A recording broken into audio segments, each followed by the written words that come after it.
Welcome back to Chazin-the-Dream. I'm Ethan Chazin. I am a New York-based organization development coach and also the host of this lovely podcast, Chazin-the-Dream, where we talk about all things amazing culture and people doing great things. And that's why I'm so excited to have Nicole Lipkin on the program today. Nicole is an organizational psychologist, an executive coach, keynote speaker, and founder of Equilibria Psychological and Consultation Services, which she sold in 2022. She's also the founder of Equilibria Leadership Consulting. And in 2020, she founded HeyKiddo. They're on a mission to reverse childhood mental health, the child mental health crisis, by providing parents and caretakers the tools and resources that they need to help and support their children. Their tools provide transformative mental, social, and emotional health, education, and help parents and caretakers better detect and support emerging mental health issues. Welcome to the program. Thank you so much for having me, Ethan. I really appreciate it. No, it's our pleasure because I get to ask you, what exactly is HeyKiddo? And what was your motivation for launching in 2020? Oh boy. Well, so it launched before that, actually. 2020 was kind of when HeyKiddo itself was founded, but this was an evolution. So okay, I have the professional thing and I have the personal thing that made me do HeyKiddo. On the professional side, I'm a clinical and organizational psychologist, and I had one of the largest practices in Philly, Equilibria Psychological, for 17 years. And, you know, we had a very large treatment specialty of family and children. And one of the things that always frustrated me as a clinician was that we keep on outsourcing mental health to therapists and schools without focusing in on this third part of the trifecta, which are parenting adults. I'm saying parenting adults because not everyone has parents and caretakers. And without focusing in, you know, it's important to focus in on schools and therapists and do that, but without focusing on giving parenting adults the resources we need, we're missing that really important environment that a child spends the majority of their time in home. And so, you know, to me, it made a lot of sense. Let's focus in here. And a lot of times when parents bring their kids into a therapist, it's like, here's my problem. But the reality is, as a 5-year-old who's struggling, there's a lot more going on than just what's happening inside of a child. There's, you know, with all of us, anytime we go to therapy, it's the system, it's everything, it's our environment, it's everything internally, externally that's going on. We're complex, we're human beings, we're super complex. So on the professional side, it made a lot of sense clinically. And also because I do organizational consulting, I work with leaders around the globe, and I kept on hearing the same complaint from leaders across industry and across size of company and worries around young professionals entering the workforce. And to me, it's really the same thing. It's about these foundational coping skills, these strong foundational mental, social, emotional skills that help us evolve and function and deal with life's challenges as we age, as we grow, as we evolve. So professionally, it made a lot of sense to really hone in and build something like HeyKiddo. But on the personal side, that's probably what really, really got me to motivated me to do it. So my parents were school teachers in the South Bronx, and this was during the 70s, 80s, 90s, and they were math and English teachers. But they were the teachers that would go in at 7 a.m. to eat breakfast with the kiddos, because their belief was, look, academics are really important, but none of us can learn when our headspace is so clogged up with other things. So they wanted to be a resource to kids and an ear and a shoulder to lean on so kids could talk. And obviously they brought that home to us. And my parents raised my brother and I in Westchester, New York. And interestingly, that's where they did the early research studies on those schools in Westchester. They did those early research studies on really overachieving kiddos coming from overachieving parents and the anxiety and all of that stuff that it would cause. And, you know, both my parents were amazing, but my mom was like a real genius. She looked around and she was like, she saw my friends and she saw what their parents were focusing on, academics. And she's like, she would hold what she called boy parties at the time, which were tea parties. And she'd gather my friends, and this was in elementary school. So she would gather my friends, she'd serve us little sandwiches and little tea, and we would talk about our crushes and other things. It just became this like kind of like group conversation, and she would foster these conversations. And I didn't realize what she was doing until I had my own son, Charlie. And she was opening up the lines of communication. She was making it really easy to talk about anything, starting with something we wanted to talk about, which was our crushes. And you know, I also grew up in a household where I could talk about anything. Nothing was off limits. And I didn't know that was super weird until I became a shrink. And that's where I realized, oh, wow, I was really, really lucky. And, you know, my parents passed away when I was young. My dad, when I was 12, my mom, when I was 19. And I totally see that my life could have gone down a very different path, and not a good path. The truth is, though, I've had a great life. I've even though I've had a lot of challenge and a lot of difficulty, they're over focused. They're laser focused on building resilience and empathy and openness and the ability to communicate, all of these important skills. Like, that's what helped me have a really good life. So I saw it firsthand. And, you know, that gave me a chance at life when it could have been really bad. So for me, it was like a no-brainer. I wanted to help. I got lucky. Shouldn't be the luck of the draw of who your parents are, who your caretakers are. Right. I got lucky. Right. And yeah, my parents were right. tune. So that's why we built HeyKiddo. It's shouldn't be the luck of the draw. Every parenting adult should have the opportunity to learn these skills, to open up the lines of communication, be a little bit more in tune, psychologically in tune with what's going on, and learn how to model like my parents did. Yeah, but I mean, my question is just so many questions, and Yeah. thank you for kind of framing the totality of like what Yeah. your influence was and your impacts from an Yeah. early age, and seeing modeled behavior as parents, but also teachers. I mean, so I guess my first question is, and this is going to be rapid fire, is Sure. last comment you made first is, so the HeyKiddo model, the HeyKiddo framework, Yeah. is that intended for early adolescence? Is it for children? Who is the ideal audience? What is the solution, and for whom? Because I don't think I understood. So the HeyKiddo app is actually for parenting adults. They're for adults. It's not for kids. So what exactly is the HeyKiddo app, in terms of, if the uninitiated was saying, what exactly is that? And what is it for? So what it is, it's like a parenting sidekick. It's like having a psychologist in your pocket. So what it is, as a parent or as a caregiver, you would take our questionnaire it's a mobile app, and looking at the goals that you want to work on with your kiddo. So let's say you're noticing your kiddo is having a lot of negative self-talk, and it doesn't have to be negative stuff, but I'm just sharing. Like, let's say you're noticing that your 8-year-old is having a lot of negative self-talk, is having a lot of worry over fitting in with other kiddos, and is having trouble focusing. Whatever you're seeing, you can pick what you're seeing, what you want to work on. And HeyKiddo is going to put you on a personalized coaching pathway that does 3 things. First of all, it gives you, as a parent, psychoeducation. It helps you understand, like, hey, here's what we know about negative self-talk in your 8-year-old versus someone's 12-year-old. So it's giving that parent education.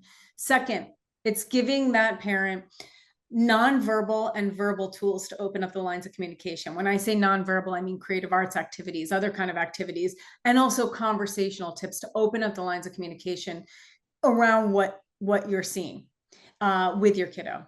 And third, very subtly, it's coaching that parent on how to learn to model the behaviors and the skills they're trying to build in their kiddo.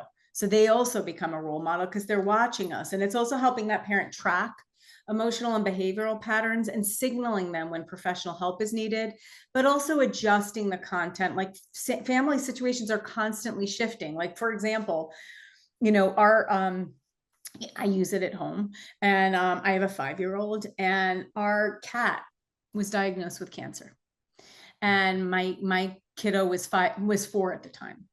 And this was an opportunity to help Charlie learn about loss and learn how to process this at a very young age. But it was like this critical age when kids are like, What's the difference between someone dying? Are they here forever? Are they not? Reality and fantasy and all of that. So I used HeyKiddo to help coach me on how to start opening up the conversation of having a sick pet. And then once our cat did die, on how to help support Charlie through that grief and that loss. So that's the app. And we also have what we call an ethical chatbot. And what I mean by that is that we're using AI for its conversational tone, but I have a team of licensed therapists that we've spent years writing evidence-based content. So we're using our content. So for example, Charlie's afraid of monsters, totally developmentally normal at 5 years old, but he likes to wake me up at 3 a.m. because he's afraid. And that's exhausting. So I used our chatbot, called May, like, how do I deal with this? And the app knows that Charlie is, based on my interaction with it, that Charlie's very adventurous. It's learning based. It's learned what your particular set of parental needs are. Yeah, exactly. But this app knows that Charlie's adventurous and imaginative. So it suggested, hey, go out on a little adventure with Charlie and go find some magic monster potion. So, but again, to your point, this is a parenting tool. It's a parenting tool. And that's why you kind of identify the need for parents who may not have the sophistication or witness from the way you did your parents modeling behavior that you were able to emulate. Yep. I got a question for you because this has been on my mind, and it's something that I thought about after we spoke last time. Mm-hmm. There are two generations called Gen Zs and Millennials who are now having children. Yep. And anecdotally, observationally, somebody who's witnessed them has identified a very unique set of skills or lacking skills as parents. And I wanted to ask you how or to what extent you modeled that in your development team into building out the app to provide Gen Zs and Millennials who grew up themselves with things like social media and heavy online digital presence. And are there any communication skills that they may find helpful that maybe other generations are not characteristically focused on because of their upbringing?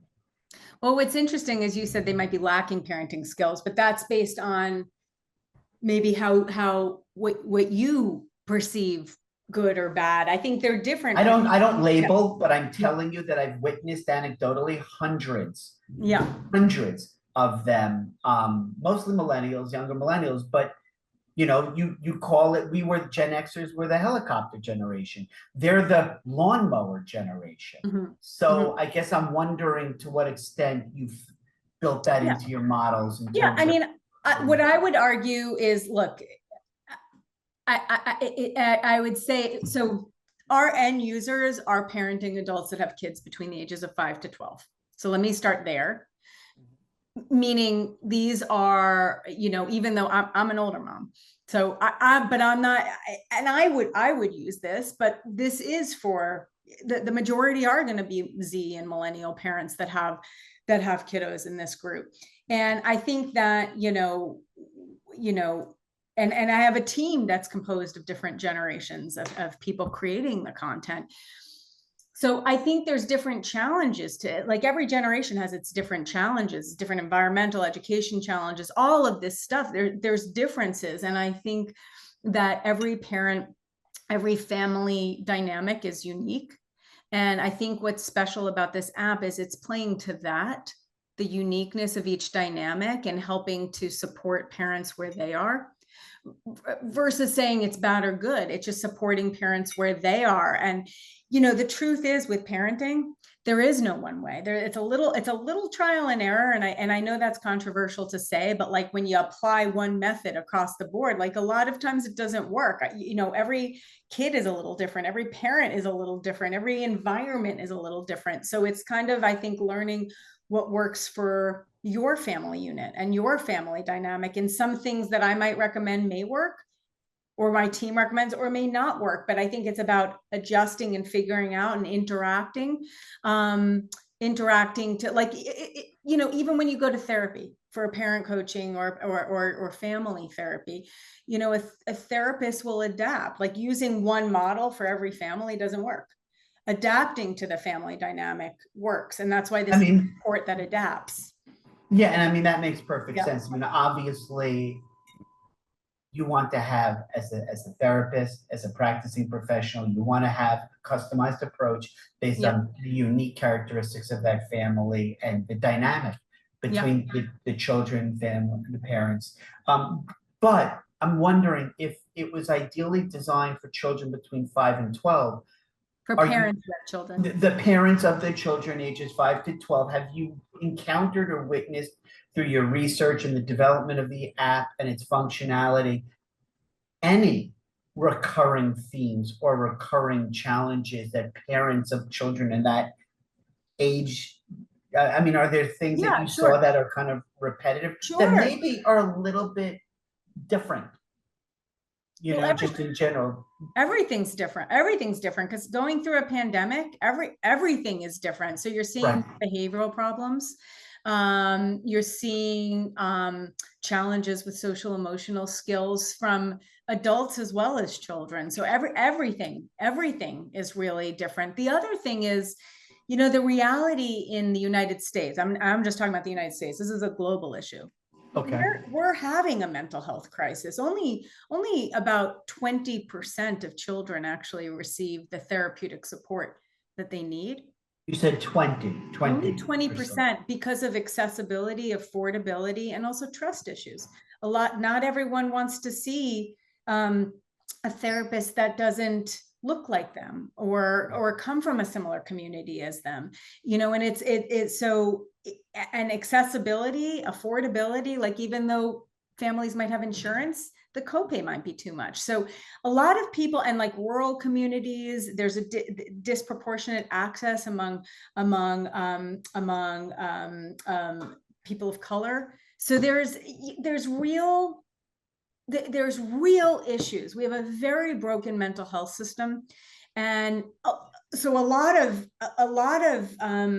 lot of resources like social media can be horrible and it can be great. A lot of people do find their resources on social media, but might not have, it might just be a person who wants to give parenting advice versus, you know, experts in the field or whatever. But I think that like, we're all trying to do our best. We are all trying to do our best. Everyone is, not everyone, I shouldn't say everyone, but the majority, a lot of people are feeling crushed. And parenting, like there was, I think the Surgeon General just put out that parenting, the stress related to parenting is more extreme than it's ever been.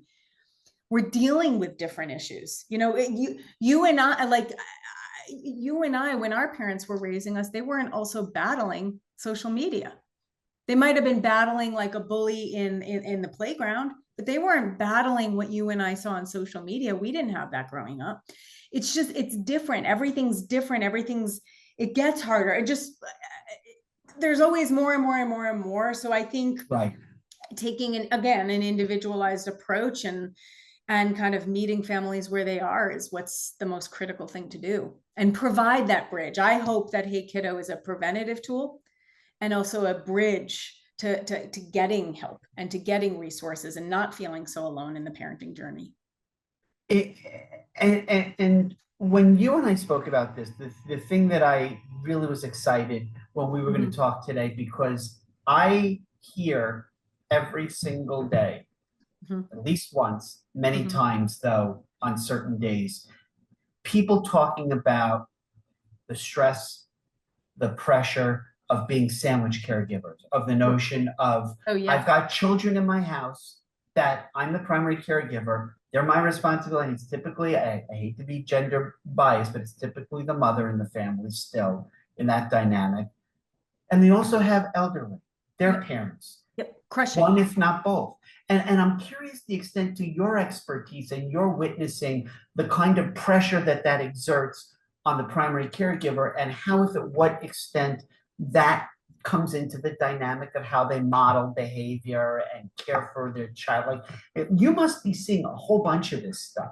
Of course. I mean, like, look, it's crushingly stressful to take care of a child, let alone your parent who is aging. And like, not only just the caretaking duties, but the emotional impact of seeing a parent age, and and as well as dealing with your child aging and all the struggles that they go through. It's crushing, I think, across the board. And this is why that report went out recently around parenting being so stressful. And we know about the stats on, and I don't have them off the top of my head, of the sandwich generation. But living today in some capacities is a lot easier with technology, and living today is a lot harder.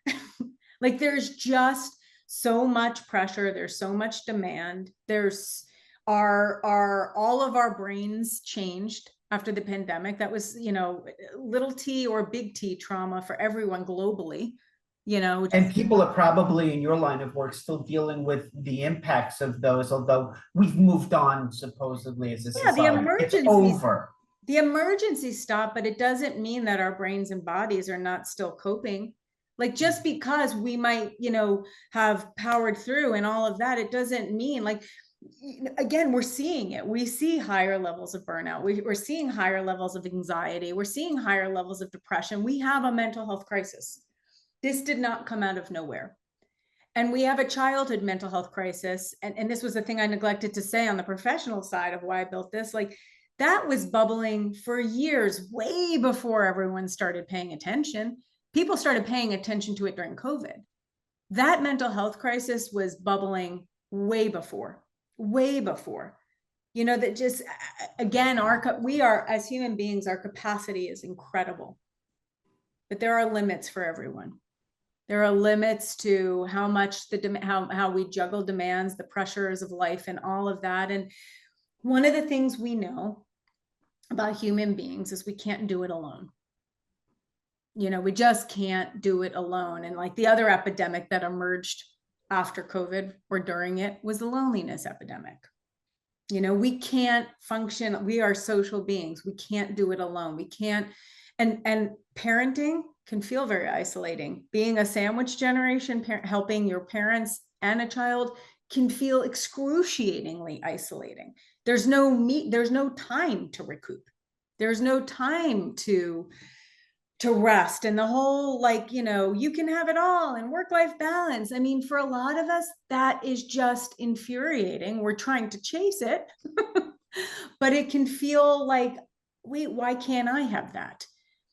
One of the, yeah, sorry. No, please go on. But I do want to ask you the point you just raised after. No, go ahead. I stopped you.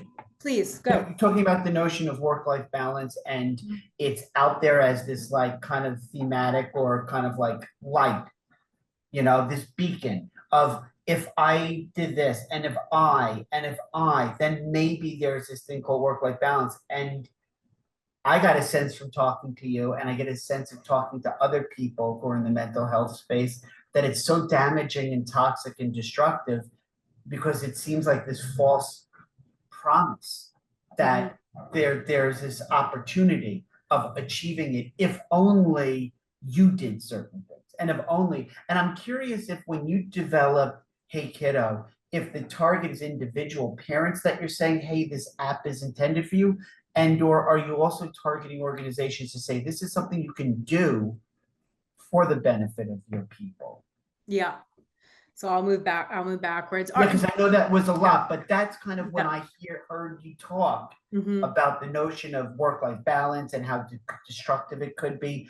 That's what I tried to connect it from parents to their employers. Yeah, look, I think some employers are doing a better job recognizing that what happens at home is going to impact their employees at work. I think some employers are really doing a great job recognizing that. We're talking about it more. We're the conversations are happening more. People see the benefits. Just like, even when you talk about mental health, even when you provide support, it's like there are very compelling business reasons to focus on the well-being and the whole person, the whole employee, the whole person. Right. But the reality is, beyond the business benefits, it just helps a person get through their day, right? It just helps, people functioning is better for everyone. your children, home, work, all of it.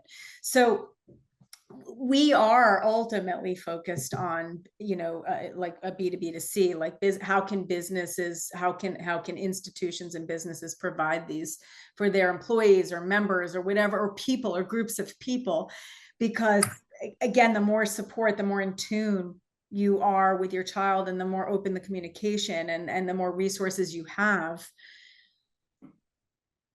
you would expect the less emergencies you're going to have on the mental health side, the more a child's going to open up, and therefore the better your well-being is at work. When you have a child who is suffering from a physical or mental health issue, it's crushing.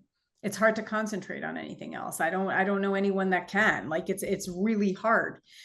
So if we can take some of that pressure off and reduce the intensity of the mental health struggle and help parents understand when to go get help and all of that stuff, sure, you're going to have employees show up in a better state. And so, that is our ultimate approach. People are going to be able to buy it individually, but our ultimate approach is to make this accessible, whether people can afford it or not. The work-life balance thing. Yeah. So I think it is really important for people to look at their own lives and look at areas that they may feel they can't control, but they can, and make the little tweaks they can that are going to help them have some space and focus on their well-being. Because if we're not well, nothing else is well. So I think it is really important, but I also think where the danger comes in, and we can learn from one another, we can learn from people speaking about it, and we can take tips and try, but what works for you isn't necessarily going to work for me, and what works for me isn't necessarily going to work for everyone else. The reality is that if we focus on the things that make up our mental health, that help our brain, nutrition, movement, sleep, mindset, relationships, if we focus on these pillars, we can make little tweaks here and there and try and see what works for us, versus like this all or nothing. It has to be this way. I only can work this many hours. I have to spend this many hours with my kid. Like even 5 minutes a day of like playtime with your kid, even like little things, even 5 minutes a day of meditation, these small little nuggets can make such a big difference. But we need to step back and analyze what's going to work for us versus what works for everyone else, because we're all different. I'm fascinated with this notion of mind body and something else you said earlier, which was COVID. And one of the manifestations of post-COVID is giving people an opportunity to work remotely. And so if I'm a parent and I work remotely, you would think, well, one of the benefits of my being able to work remotely is I'm home, which means I'm with children. But I was so excited about today because I've spoken to some parents who work remotely, and they've told me universally that the opposite is happening. That because they work from home, they're seeing their children less. They're not as intentional about carving out that special time as parent with child, that they're working longer hours, that they're kind of buried in the basement somewhere. And I'm just curious if that's your understanding, your observation. Is that my phone or your phone? It's yours. It might be mine. I'm sorry. I am sorry. I thought I blocked this. It'll go off in a second. It's a very pretty song. Well, in keeping with healthy mind body, this is your reminder to stand, stretch, practice your breathing. Yeah. Here's the thing, when we were commuting to and from work, when we had to go to a place to work, I think we took for granted that commute time, that time to like, okay, I'm shifting, like the driving, the walking, the taking a lunch break, things like this. Once we started working from home, a lot of people for some people it worked, but for a lot of people, all of a sudden those boundaries just started meshing, and there was no transition time. Right. I find it very hard. I've been working from home for a very long time. I travel to see clients, but a lot of times I'm doing this on Zoom.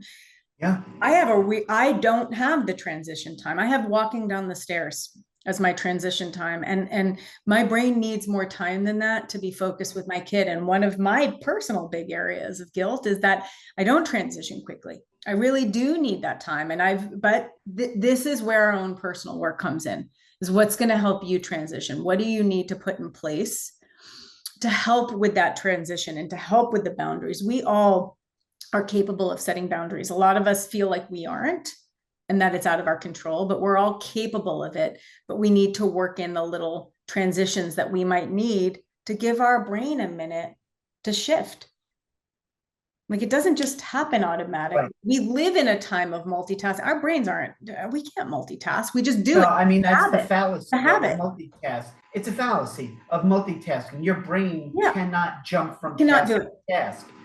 Right. But Ethan, we've built the habit of multitasking. We can just as easily build a habit of not, or build a habit of transition, or build a habit of boundary, whatever it might be. Like, all of these things, all of this lack of balance that we've built have been habits that we've built. We can rehabituate. And my fascination with the notion, because I was going to ask you, and you reminded me to ask you, of the habit forming and habit destruction, or habit reforming is probably better. What, may I ask, like, you must see so many things that you've built into from your clinical work, from your leadership work, organizational work. Are there like a set few things that parents on using HeyKiddo should be on the lookout for, knowing that every family circumstance is different, every parent-child relationship is unique? Are there certain things that you kind of built into HeyKiddo where you said, okay, here's our short list of at a bare minimum? Like, of things you should do. Yeah, or maybe not do even. Yeah, for sure. Okay. I think there's a few things, and there, I mean, number one, checking in emotionally with yourself is critical. How am I doing? How am I doing? Because the reality is, like, we are so like go, go, go, go, go, that we rarely actually am like, whoa, I am like, yeah. Oh, you mean like taking the time out? Yeah, like for ourselves. Yeah, like, is what you're saying. Yeah, we need, like, and even if it's like a second, like, okay, where am I? Like, we are so much more in control of the way we think, which impacts the way we feel, which impacts the way we show up, than we think we are. So we don't always have to, like, everyone's like, oh, it's not how you feel. It's like, you can feel any way, but it's how you show up. But we can't impact the way we show up unless we actually look at what's going on. Like, it just taking a moment and doing a check-in, because again, how we show up impacts our like, we're humans. We can pick up each other's energy. Your kids can pick up your energy. We pick it up. Yeah. The other thing, it's freaking okay. If you are losing it, if you are leaking out all over your way, if you got really angry, it is okay. It's what you choose to do after. Apologizing, saying, oh man, I was really angry. I was really angry. And I yelled, and I flipped out. Like, this is what I wish I did. And by the way, Yeah. if you're a well-adjusted parent, that never ends. I just this weekend had to apologize to my baby girl who's 24. So yeah, like, acknowledging, like, your kid hearing, like, seeing you as vulnerable and seeing kind of your flaws, and seeing you acknowledge them, is an amazing, amazing, amazing gift. I always like telling this story. My husband and I had planned a trip for like 2 days away for our anniversary. And my kid got sick the day before and ended up having and we hadn't been away because of COVID. Like, we hadn't been away for years. Right. And so he had to come with us, and all of us were pissed off about it. And Charlie was also pissed off because he was sick. And we're at the hotel, we're chilling out. My husband goes to get us coffee, and my kid is like acting out and just being like, ah.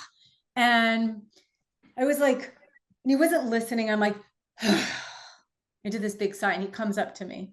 And this is totally a HeyKiddo kid. Comes up to me, he's like, Mommy, when you sigh like that, I think you're angry at me, and I wish you would just talk to me instead.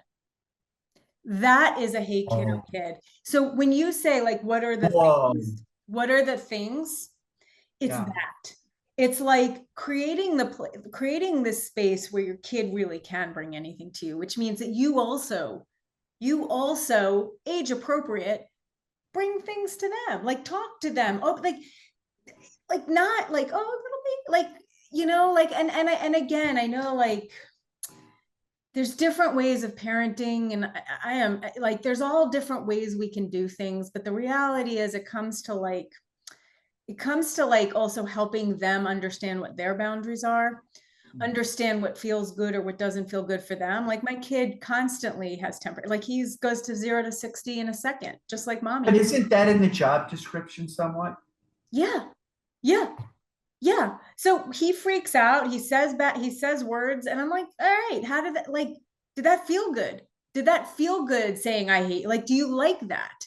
Like, helping them understand what feels good and doesn't feel good, so he can get in touch with it, versus like, you're bad. Like, it's like, Right.